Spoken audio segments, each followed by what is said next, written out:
चैतन्यं शाश्वतं शान्तं व्योमातीतं निरञ्जनं नादबिन्दुकलातीतं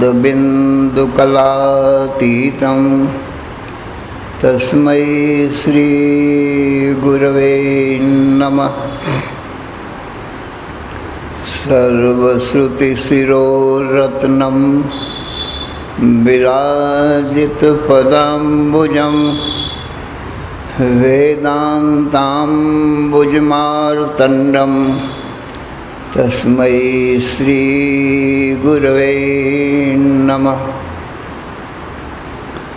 अज्ञानतिमिरान्धस्य ज्ञानाञ्जनशलाकया चक्षुः उन्मीलितं येन तस्मै श्रीगुरवे नमः। अखण्डानन्दबोधाय शिष्यसन्तापहारिणे सच्चिदानन्दरूपाय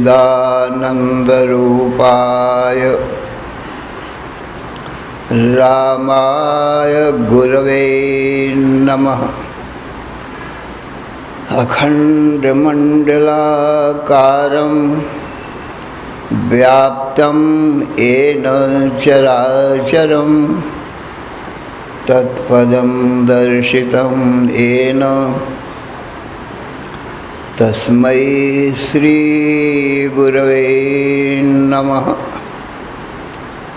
गुरुर्ब्रह्मा गुरुर्विष्णु गुरुर्देवो महेश्वरः गुरुः साक्षात् परं ब्रह्म तस्मै श्रीगुरवे नमः। न गुरोः अधिकं तत्त्वं न गुरोः अधिकं परं गुरोः परतरं नास्ति तस्मात् सम्पूज्यते गुरोः। ध्यानमूलं गुरोर्मूर्तिः पूजामूलं गुरोः पदम् मंत्रमूलं गुरोर्वाक्यं मोक्षमूलं गुरोः कृपा। ब्रह्मानन्दं परमसुखदं केवलं ज्ञानमूर्तिं द्वन्द्वातीतं गगनसदृशं तत्त्वमस्यादिलक्ष्यम्। एकं नित्यं विमलमचलं सर्वधी साक्षिभूतं भावातीतं त्रिगुणरहितं सद्गुरुं तं नमामि। ओम नमो ब्रह्मादिभ्यो ब्रह्मविद्या संप्रदायकर्तृभ्यो वंश ऋषिभ्यो महद्भ्यो नमो गुरुभ्यः। सर्वोपप्लवरहितः प्रज्ञानघनः प्रत्यगर्थो ब्रह्मैवाहमस्मि। नारायणं पद्मभवं वसिष्ठं शक्तिं च तत्पुत्रपराशरं च व्यासं शुकं गौडपदं महान्तं गोविन्दयोगीन्द्रम् अथास्य शिष्यं श्रीशंकराचार्यम् अथास्य पद्मपादं च हस्तामलकं च शिष्यं तन्त्रोटकं वार्त्रिककारम् अन्यान् अस्मद्गुरून् सन्ततम् आनतोऽस्मि। श्रुतिस्मृतिपुराणानाम् आलयं करुणालयं नमामि भगवत्पादं शङ्करं लोकशङ्करं शङ्करं शङ्कराचार्यं केशवं बादरायणं सूत्रभाष्यकृतौ वन्दे भगवन्तौ पुनः पुनः ईश्वरो गुरुः आत्मेति मूर्तिभेद विभागिने व्योमवद्व्याप्तदेहाय दक्षिणामूर्तये नमः। अशुभान् निराचष्टे तनोते शुभसन्ततिं स्मृतिमात्रेण यत्पुंसां ब्रह्म तन्मङ्गलं परम्। अतिकल्याणरूपत्वान् नित्यकल्याणसंशयात् स्मर्तॄणां वरदत्वाच्च ब्रह्म तन्मङ्गलं विदुः। ओंकारस्य अथ शब्दस्य द्वौ एतौ ब्रह्मणः पुरा कंठं भित्त्वा विनिर्यातौ तस्मान् मांगलिकौ उभौ। ओम तत्सत् परब्रह्मणे नमः। श्री राम जय जय राम। श्री राम जय जय राम। श्री राम जय जय राम। श्री राम जय जय राम। श्री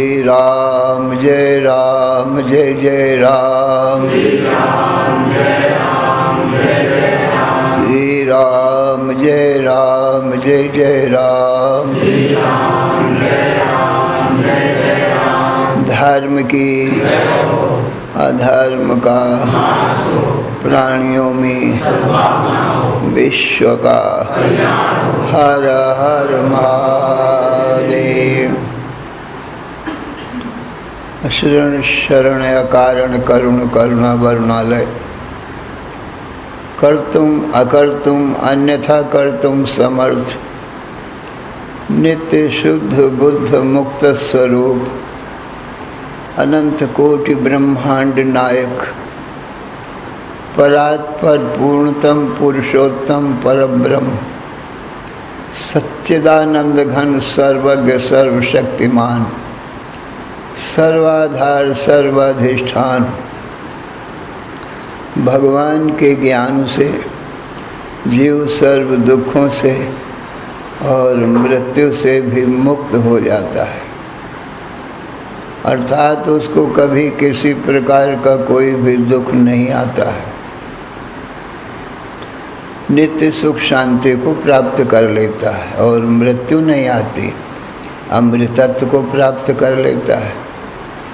इसलिए जीव को अपने परम कल्याण के लिए अर्थात सर्व दुखों से और मृत्यु से भी छूटने के लिए भगवान का ज्ञान परमावश्यक है। भगवान के ज्ञान का साधन भगवान की वाणी वेद है और वेद का अर्थ बताने वाले गुरु हैं, क्योंकि वेद अपने आप तो बोलता नहीं है, स्वर व्यंजन रूप है, शब्द मात्र है। ग्रंथों में वेद मंत्र लिखे हुए हैं, तो ग्रंथ नहीं बोलते न मंत्र बोलते। गुरु ही वेद मंत्र पढ़ता है और उनका अर्थ बताता है, तब सज्जनों भगवान का ज्ञान होता है। इसलिए गुरु की महिमा संसार में सबसे ज़्यादा है।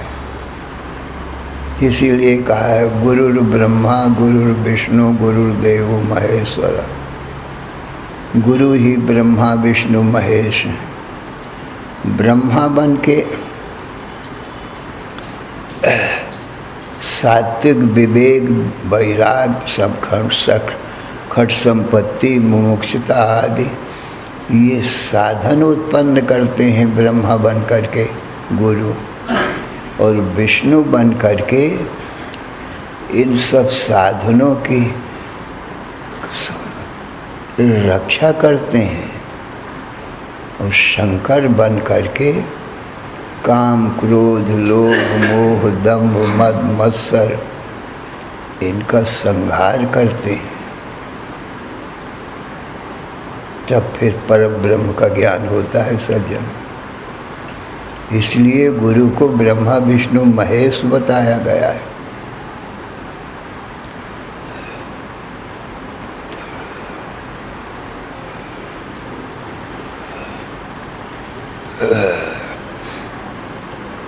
तो सज्जनों, तो वेद गुरु ही पढ़ के मंत्र सुनाता है, दूसरा अर्थ बताता है। इसलिए गुरु की महिमा सर्वाधिक। कोई भी ज्ञान बिना गुरु के नहीं आता है।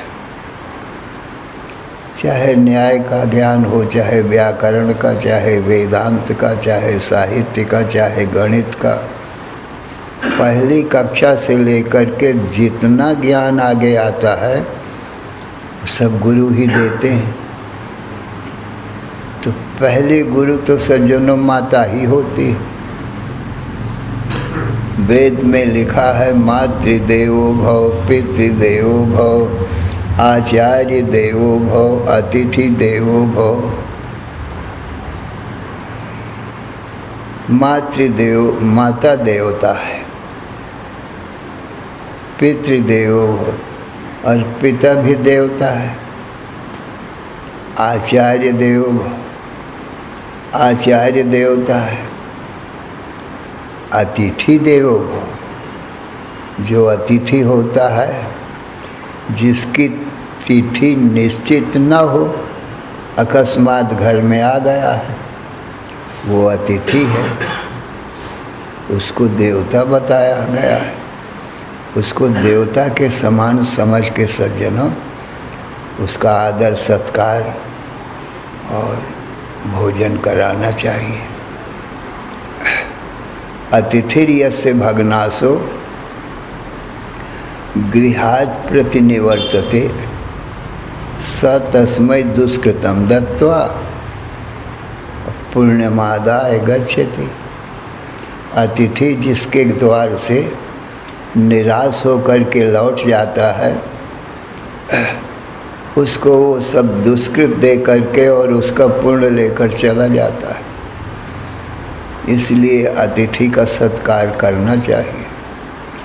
और जो भिक्षा मांगने वाले भिक्षुक होते हैं, घर घर में भिक्षा मांगते हैं, उनको भी निराश नहीं करना चाहिए।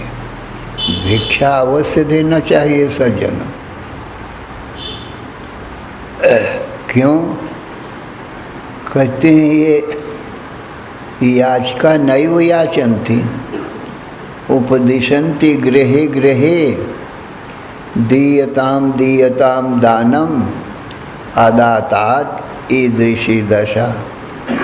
कहते हैं ये जो याचक हैं, घर घर में भिक्षा मांगते हैं, याचिका नैव याचन्ति, वो याचना नहीं करते, भिक्षा नहीं मांगते।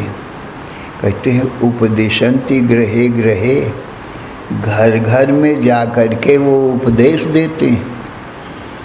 क्या उपदेश देते हैं? दीयताम दीयताम दानम, दान दो दान दो, अन्न का, वस्त्र का, धन का, जो तुम्हारे पास में है वही दान दो। क्यों दें? वह कहा अदातात ईदृशी दशा। हमको देख लो, हमने पहले कोई दान नहीं दिया है तो हमको नहीं मिला है। जो देता है वही तो पाता है। पृथ्वी में जो बीज डालेगा अन्न का, फल फूलों का, गेहूं जौ चना का, तो पृथ्वी उसी को तो देगी। जो बीज ही नहीं डालेगा तो फिर क्या पाएगा वो? इसी प्रकार से जो देता है उसको मिलता है, नहीं देता है उसको नहीं मिलता है। तो हमने नहीं दिया है पहले, इसलिए हमको नहीं मिला है। भीख मांगते फिरते हैं घर घर में। आप लोगों ने दिया है तो देखो आप लोगों को मिला हुआ है। तो यदि तुम भी नहीं दोगे तो देख लो ईदृशी दशा, हमारी जैसी दशा तुम्हारी भी होगी। भी दोगे तभी पाओगे, पहले तुमने दिया है तो तुमको मिला है, हमने नहीं दिया तो हमको नहीं मिला है। तो कहते हैं ये भिक्षुक लोग शिक्षा देते हैं, ये संसार गुरु है, संसार से शिक्षा लेना चाहिए। अच्छे बुरे लोग सबको ही गुरु हैं, चोर बदमाश डाकू ये भी गुरु हैं। कहा ये कैसे गुरु हैं?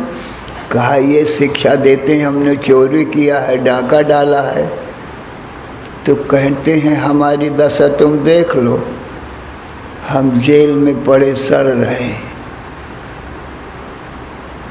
तो यदि तुम भी हमारी तरफ चोरी डाका डालोगे तो यही दशा, हमारी दशा तुम्हारी भी होगी। इसलिए ये लोग भी शिक्षा दे रहे हैं हमसे कि तुम लोग ऐसा काम नहीं करना, क्योंकि हमको देख लो, चोरी बदमाशी डाका आदि नहीं डालना, दूसरों को तुम नहीं दुख देना। हमने दूसरों को दुख दिया, धन लूटा, मारा पीटा, उसी की दशा हमको देख लो, वो हमको मिल रहा है।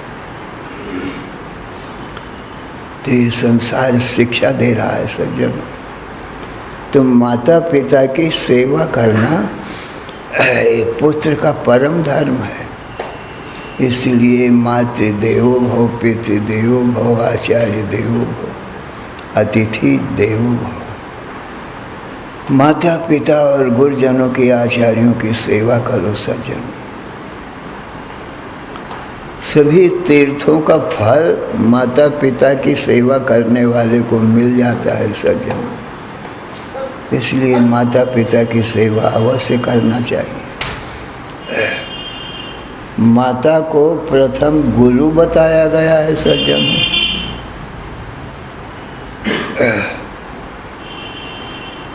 पितुः 10 गुणा माता गौरवेणातिरिच्यते। कहते हैं पिता से 10 गुना ज़्यादा बड़ा माता का होता है।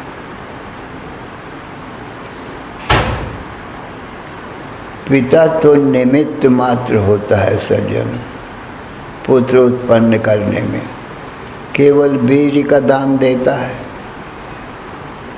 पर पुत्र को उदर में धारण करने वाली, प्रसव की पीड़ा सहने वाली तो माता ही होती है सज्जन।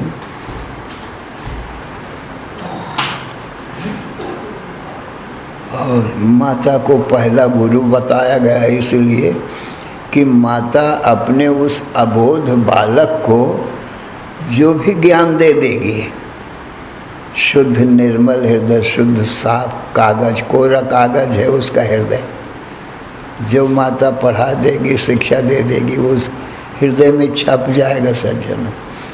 एक मदालसा नाम की माता भाई है, उस सरस्वती के अवतार थी, इस मृत्यु लोक में आई थी। तो उसने ये प्रतिज्ञा किया था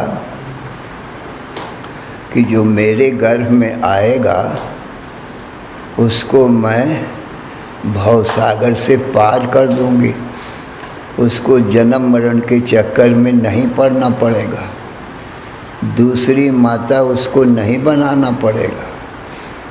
प्रणकीन दृढ़ मंदाल सा मम गर्भ में जो आएगा, निश्चय करूँगी मुक्त, सो नहीं जन्म दूजा पाएगा। भव से निकालूंगी उसे, नहीं दूसरा फिर जन्म हो, निज पुत्र की हितकारिणी हो, मातु तो ऐसी ही हो। ये प्रतिज्ञा किया था, जो मेरे गर्भ में आएगा उसको भवसागर से अवश्य निकाल दूंगी, उसका फिर दूसरा जन्म नहीं होगा। और वही किया से जन्म। जब उसका प्रथम पुत्र पैदा हुआ सज्जनों, तो हा हा करके वो रोने लगा। तो उसी समय से वो शिक्षा देना शुरू कर दिया माता ने। हा हेति शब्दम विकरोसि किम तात किम रोदयसि तात न कोपि लक्ष्यः शुद्धोसि बुद्धोसि निरंजनोसि संसार माया परिवर्जितोसि संसार स्वप्नम त्यज मोह निद्राम मंदालसा वाक्यमुवाच पुत्रम। हे पुत्र, हा हा करके तो क्यों रो रहा है? तेरे रोने का क्या कारण है? तू अपने स्वरूप को संभाल। शुद्धो से बुद्धो से निरंजनों से, तो शुद्ध है। बुद्ध माने ज्ञान स्वरूप है, बोध स्वरूप है। निरंजनों से, अंजन कहते हैं माया का, माया को, और तू निरंजन माया से परे है। तू माया दृश्य है, तू माया का दृष्टा है, तो बिल्कुल अलग है, निरंजन है। शुद्धो से बुद्धो से निरंजनों से संसार माया परिवर्जितों से, ये संसार रूपी माया से तो अलग है। संसार स्वप्नम, ये संसार स्वप्न है। त्यज मोह निद्राम, हे पुत्र, मोह निद्रा को त्याग और अपने सच्चिदानंद स्वरूप आत्मा ब्रह्म में जाग जा।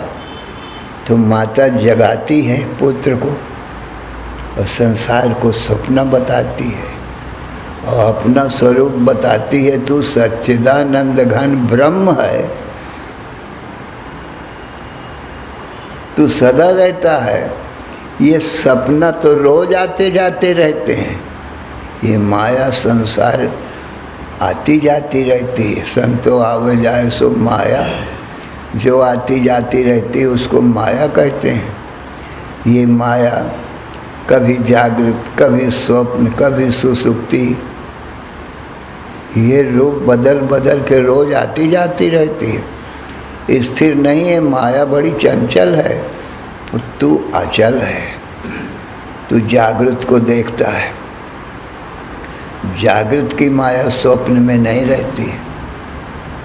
तू स्वप्न को देखता है, स्वप्न की माया सुसुप्ति में नहीं रहती। तू सुसुप्ति को देखता है, सुसुप्ति में तू रहता है। सुसुप्ति समाधि में नहीं रहती है, पर तू समाधि में रहता है। तेरे देखते देखते कभी जागृत, कभी स्वप्न, कभी सुसुप्ति, देखो रोज आते जाते, पर तू तो आता जाता नहीं है। तू आत्मा है, तू ब्रह्म है, तू दृष्टा है। विचार करके देख सज्जनों, हम आप लोग भी विचार करके देखो, हम कहाँ आते जाते हैं। देखो जागृत को हम देखते हैं, जागृत में रहते हैं। ये जागृत का जगत देखो स्वप्न में नहीं रहता है, पर हम रहते हैं, इसीलिए हम सत हैं। स्वप्न को देखते हैं, इसलिए चिद माने ज्ञान रूप है। स्वप्न सुसुप्ति में नहीं रहता है, पर हम सुसुप्ति में रहते हैं। आत्मा सोता नहीं है, सो जाए तो सुसुप्ति को देखेगा कौन फिर? क्योंकि इनको तो ज्ञान नहीं है, तीनों को, जागृत स्वप्न सुसुप्ति को। ये तो माया है, जड़ है। तो हम सुसुप्ति में रहते हैं, इसलिए सत हैं। सुसुप्ति को देखते हैं, इसलिए चेतन रूप। सुसुप्ति के आनंद का अनुभव करते हैं, तो सुसुप्ति में जो आनंद आता है वो सुसुप्ति का नहीं है, वो अपना ही आनंद है सज्जन। तो हमारा स्वरूप ही आनंद है। देखो 24 घंटे में ये जागृत स्वप्न सुसुप्ति रूपी माया बदल जाती है। 24 घंटे की उम्र न जागृत की है, न स्वप्न की है, न सुसुप्ति की है। 24 घंटे जागृत नहीं रहता है, न स्वप्न 24 घंटे रहता है, और न सुसुप्ति 24 घंटे रहती। पर हे पुत्र, मुदालसा अपने पुत्र को कहती है कि हे पुत्र, तू तो 24 घंटे रहता है, तू तो बदलता नहीं है। तो जागृत स्वप्न सुसुप्ति तीनों को तू देखता है, इसलिए तू चेतन है। तीनों अवस्थाओं में तू रहता है, इसलिए तू सत है और तू ही आनंद स्वरूप है। तू शुद्ध बुद्ध माया का बुद्ध और मुक्त स्वरूप है। माने ये माया का संबंध तुझसे नहीं होता है, इसलिए तो शुद्ध ही रहता है। माया जड़ है, तुझको छू भी नहीं सकती है। माया जड़ वस्तु है, किसी को पकड़ेगी कैसी? लोग कहते हैं माया ने हमको बांधा है, माया से हमको कोई छुटाओ। अरे माया जड़ है माया कैसे बांधेगी किसी को सज्जनों? कोई राजा के यहाँ कोई घूमता फिरता ज्ञानी महापुरुष महात्मा पहुँच गया। राजा भक्त था, संतों की सेवा किया, सेवा करके और कहा, हे महात्मन, मुझे माया के बंधन से छुड़ाओ।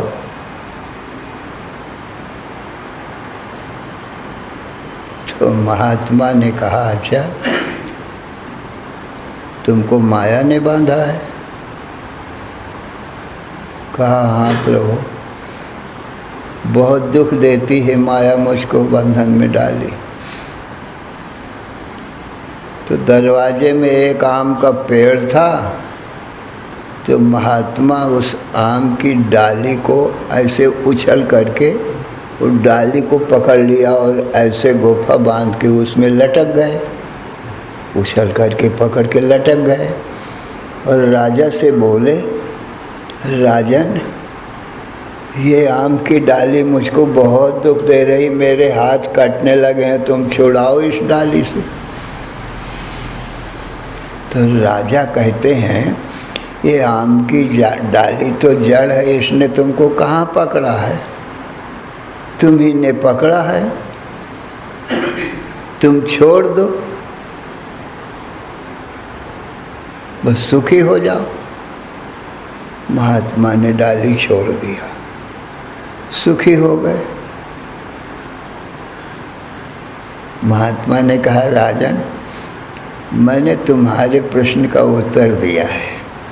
तुमने कहा ना माया ने मुझको पकड़ा हुआ है, तो ये डाली के समान माया जड़ है। दिन रात, मनुष्य, पशु, पक्षी, वृक्ष, पर्वत, सूर्य, चंद्र, ये नाम और रूप, ये माया है, ये जड़ है। ये किसी को कैसे पकड़ेगी? चेतन ही किसी को पकड़ सकता है ना, जड़ वस्तु तो किसी को पकड़ती नहीं है। ये शरीर जड़ है, इसमें हम रहते हैं सज्जनों, स्वतंत्र हैं। इस शरीर तो हमको नहीं पकड़ सकता क्योंकि ये जड़ है। ये माया जड़ है, ये किसी को पकड़ती नहीं है, स्वयं ही पकड़ता है और स्वयं ही दुख पाता है और कहता है मुझको माया ने बांध रखा है। स्वयं कर्म करोति आत्मा, स्वयं तत्फलम अश्नुते, स्वयं भ्रमति संसारे, स्वयं तस्माद् विमुच्यते। इसमें किसी का दोष नहीं है। एक महात्माओं की सभा लगी हुई थी, बड़े बड़े ज्ञानी महापुरुष सब बैठे हुए थे। तो एक दिव्य देवी का रूप धारण करके माया पहुंच गई। माया उसको कहते हैं जो अनेक रूप बना ले गए क्षण मात्र में। तो दिव्य देवी का रूप बना करके पहुंच गई और कुछ बाल बच्चे साथ में लेवा गई। तो उसका दिव्य तेजस्वी रूप देख करके सब ऋषि मुनि खड़े हो गए, उसको प्रणाम किया और पूछे, हे देवी तू कौन है और ये तेरे साथ जो ये बाल बच्चे हैं ये कौन है?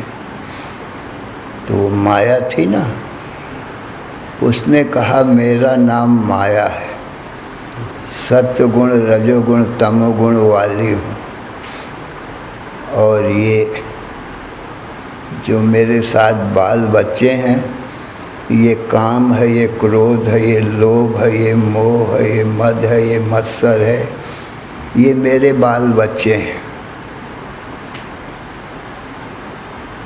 संतों ने कहा तुम्हारे आने का प्रयोजन क्या है इस सभा में संतों की? कहा मैं इसलिए आई हूँ, मुझ माया की और मेरे बाल बच्चे काम क्रोध लोभ मोह की तुम भरपेट निंदा करते हो, तो मैं तुमको समझाने के लिए आई हूँ। क्या समझाने के लिए आई हूँ? कहा तुम सब जानते हो कि माया जड़ है, वो किसी को पकड़ सकती नहीं है। ये सारा संसार मेरा परिवार है, ये जड़ है, किसी को नहीं पकड़ता है। और तुम चेतन आत्मा हो, तुम ब्रह्म हो, चेतन ही पकड़ेगा जब पकड़ेगा जड़ चीज को, जड़ वस्तु तो पकड़ती नहीं है।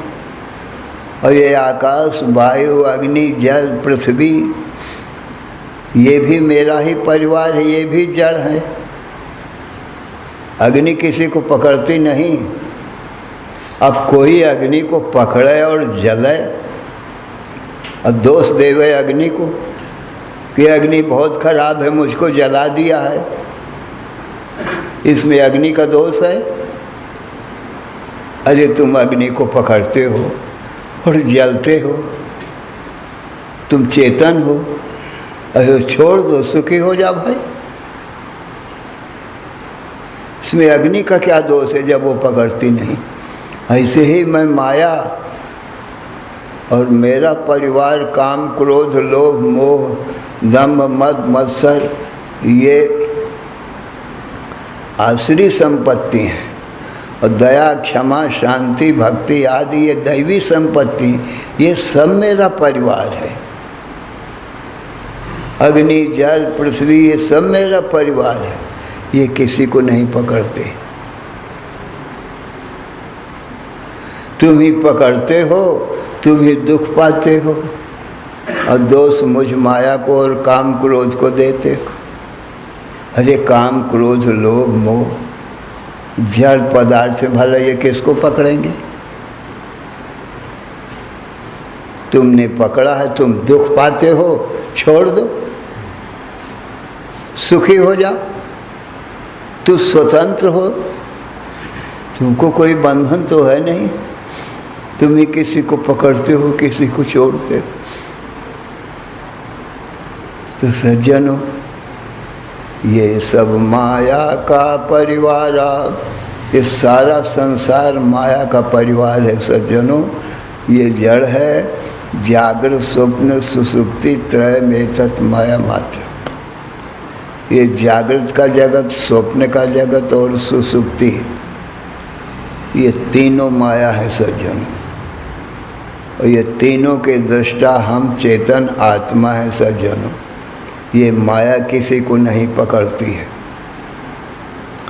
हम ही जागृत में माता पिता पत्नी पुत्र परिवार को पकड़ते हैं और हम ही दुख पाते हैं और दोष माया को देते हैं। इसलिए सज्जनों, इसमें किसी का दोष नहीं है, क्योंकि आत्मा से भिन्न सब जड़ है माया, आत्मा ही एक चेतन है। इसलिए अपने स्वरूप को पहचानो, सच्चित आत्मा को, और सुखी हो जाओ सज्जन।